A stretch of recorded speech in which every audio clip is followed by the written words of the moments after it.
Sergi tiene un problema de movilidad y sus padres no han parado de moverse para encontrar ayuda. Toñi ha tenido que faltar otra vez al trabajo para que su hijo Aidan no falte a su tratamiento. Sumia es de Marruecos. No entiende qué le pasa a su hija y tampoco sabe cómo explicarlo. El bebé de David es la más pequeña de sus preocupaciones y a su vez la más grande. Biel necesita a su madre a su lado, pero ella también necesita sentirse cerca de los suyos.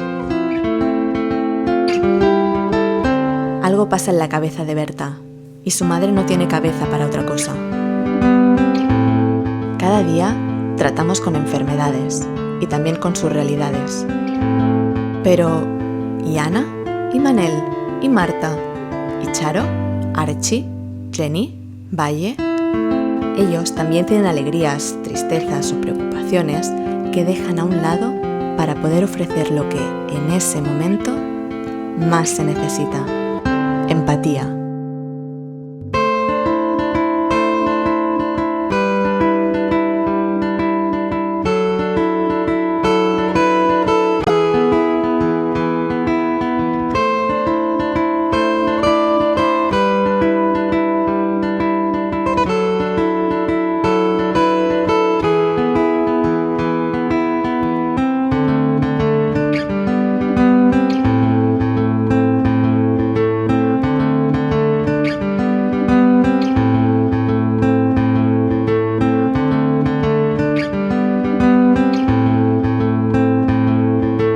Porque para poder comprender hay que acercarse. Hospital Sant Joan de Déu, de personas a personas.